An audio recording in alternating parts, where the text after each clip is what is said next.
ഞാനിപ്പോഴുള്ളത് വൈപ്പിൻ വളപ്പ് ബീച്ചിലാണ്. ഇന്ന് ഉച്ചയോടുകൂടി ഈ ബീച്ചിലാണ് അപകടം സംഭവിച്ചത്. രണ്ട് വിദ്യാർത്ഥികൾ ഇവിടുത്തെ തിരയിൽ പെട്ടുപോവുകയായിരുന്നു. രാവിലെയോടുകൂടി അവർ വൈപ്പിനിലേക്ക് എത്തി. വിനോദസഞ്ചാരത്തിന്റെ ഭാഗമായാണ് കോയമ്പത്തൂരിൽ നിന്നും 9 അംഗ സംഘം ഇവിടെ എത്തിയത്. ഇതിൽ 2 വിദ്യാർത്ഥികളാണ് ഇവിടുത്തെ തിരയിൽ പെട്ടുപോയത്. ഇവർക്കായുള്ള ഊർജിതമായ തിരച്ചിൽ ഇപ്പോഴും പുരോഗമിക്കുകയാണ്. ഫയർഫോഴ്സിന്റെയും കോസ്റ്റൽ പോലീസിന്റെയും ഫിഷറീസിന്റെയും നേതൃത്വത്തിലാണ് തിരച്ചിൽ പുരോഗമിക്കുന്നത്. യമൻ സ്വദേശികളായ 2 പേരെയാണ് കാണാതായിരിക്കുന്നത്. 21ഉം 22ഉം പ്രായം വരുന്ന അബ്ദുൾ സലാം, ജുബ്രാൻ എന്നീ വിദ്യാർത്ഥികളെയാണ് കാണാതായിരിക്കുന്നത്. ഇതിൽ പ്രത്യേകം എടുത്തു പറയേണ്ടത് ഇങ്ങനെയുള്ള സംഭവങ്ങൾ ആവർത്തിക്കുന്ന ഒരു സാഹചര്യം ഉണ്ടാകുന്നുണ്ട്. നാട്ടുകാരടക്കമുള്ളവർ മുന്നറിയിപ്പ് നൽകിയിട്ടും ഈ വിദ്യാർത്ഥികൾ തിരയിലേക്ക് പോയതാണ് ഇങ്ങനെ ഒരു അപകടം ഉണ്ടാവാനുള്ള കാരണം എന്നാണ് നമുക്ക് മനസ്സിലാക്കാൻ സാധിക്കുന്നത്.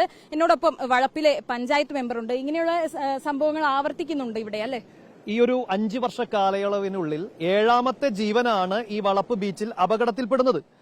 ഓരോ ജീവൻ അപകടത്തിൽപ്പെടുമ്പോഴും ലൈഫ് ഗാർഡുകളെ നിയോഗിക്കണം. ഇവിടെ അടിസ്ഥാന സൗകര്യം ആവശ്യപ്പെട്ടുകൊണ്ട് ഞങ്ങൾ ഒരുപാട് ബന്ധപ്പെട്ട അതോറിറ്റികളുമായി അപേക്ഷകളും നിവേദനങ്ങളും ഒക്കെ കൊടുത്തു കഴിഞ്ഞു.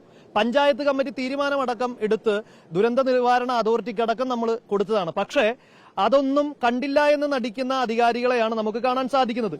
സിറ്റിക്ക് ഏറ്റവും അടുത്ത് കിടക്കുന്ന ഒരു ബീച്ചാണിത്. നിങ്ങൾ വരുമ്പോൾ തന്നെ അറിയാം, ഒരുപാട് ഫോട്ടോഷൂട്ടുകാരും ഒരുപാട് സഞ്ചാരികളെയും നിങ്ങൾക്ക് ഇവിടെ കാണാൻ സാധിക്കും. പക്ഷേ ഈ വിനോദ സഞ്ചാരികളുടെ ജീവന് ഭീഷണിയാകുന്ന തരത്തിലാണ് ഇവിടെ കാര്യങ്ങൾ ഉള്ളത്.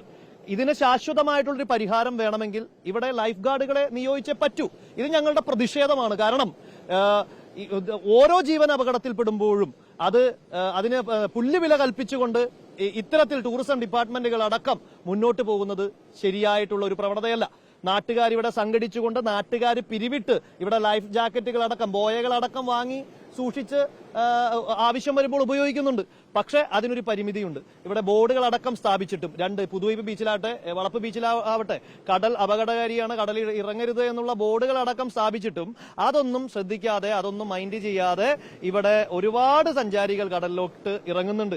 മത്സ്യത്തൊഴിലാളികൾ മുന്നറിയിപ്പ് കൊടുത്തു കഴിഞ്ഞാൽ ആ മത്സ്യത്തൊഴിലാളികളായിട്ട് അടക്കം തർക്കിക്കുന്ന കാഴ്ച നമ്മൾ കണ്ടിട്ടുണ്ട്. ഈ അപകടം ഉണ്ടായ സമയത്ത് ഇവിടെ ഉണ്ടായിരുന്നോ? കണ്ടിരുന്നോ ഈ വിദ്യാർത്ഥികളെ? കണ്ടിരുന്നു. 9 പേരടങ്ങുന്ന ആൾക്കാരാണ് വന്നത്. അവര് കടലിൽ കുളിച്ച് കുറച്ച് കഴിഞ്ഞപ്പോൾ ഒഴുക്കിപ്പെട്ട് അകന്നു പോയായിരുന്നു. അവരോ ചേട്ടാണ് ഞങ്ങൾ വന്നത്. ഞങ്ങൾ രക്ഷിക്കാനായിട്ട് വന്ന സമയത്ത് 2 പേരും താന്നുപോയി. ഞങ്ങൾക്ക് ഒന്നും ചെയ്യാൻ പറ്റില്ല. ലൈഫ് ബോയും റോപ്പൊക്കെ കെട്ടി ഇറങ്ങാൻ പോയതാ. അപ്പോഴത്തേനും ആള് താന്ന് വെള്ളത്തിലേക്ക് പോയി. 2 പേരും.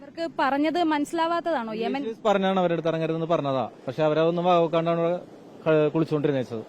പിന്നെ നമുക്കൊന്നും ചെയ്യാൻ പറ്റിയില്ല. 2 പേരും ഞങ്ങളുടെ കൺമുന്നിലാണ് മുങ്ങിപ്പോയത്. തീർച്ചയായും അങ്ങനെ തന്നെയാണ് സംഭവം. കൺമുന്നിലാണ് ഈ 2 വിദ്യാർത്ഥികളും തിരയിൽപ്പെട്ടു പോയത്. നാട്ടുകാരടക്കമുള്ളവർ ആവർത്തിച്ച് മുന്നറിയിപ്പുകൾ നൽകി. പക്ഷേ ഇതവർക്ക് മനസ്സിലാകാതിരുന്നിട്ടാണോ എന്തുകൊണ്ടാണ് എന്നത് വ്യക്തമല്ല. ഇപ്പോഴും ഇവർക്കായുള്ള തിരച്ചിൽ പുരോഗമിക്കുകയാണ്. അവധിക്കാലമായതുകൊണ്ട് സുഹൃത്തുക്കൾക്കൊപ്പം എത്തിയതാണ് ഈ ബീച്ചിലേക്ക്. അവിടെ കുറച്ചുനേരം ചെലവഴിക്കാം എന്ന് മാത്രമായിരിക്കും ഈ വിദ്യാർത്ഥികൾ കരുതിയത്. ഈ 9 അംഗ സംഘത്തിലെ 7 അംഗ സംഘം ഇപ്പോഴും ഇവിടെ തുടരുന്നുണ്ട്. 2 കൂട്ടുകാർക്കായി അവർ കാത്തിരിക്കുകയാണ്. പക്ഷേ ഇപ്പോഴത്തെ ഈ കാലാവസ്ഥയുടെ സാഹചര്യം കണക്കിലെടുത്തുകൊണ്ട് തിരച്ചിൽ ഉൾപ്പെടെയുള്ള കാര്യങ്ങൾ ശ്രമകരമാണ്. എന്നാലും എല്ലാ വിധത്തിലുള്ള തിരച്ചിലും ഇപ്പോഴും ഈ വളപ്പ് ബീച്ചിൽ പുരോഗമിക്കുകയാണ്. വീഡിയോ ജേർണലിസ്റ്റ് ചാൾസ് അഗസ്റ്റിനൊപ്പം reporter Anjana Anilkumar, in reporter, Kochi.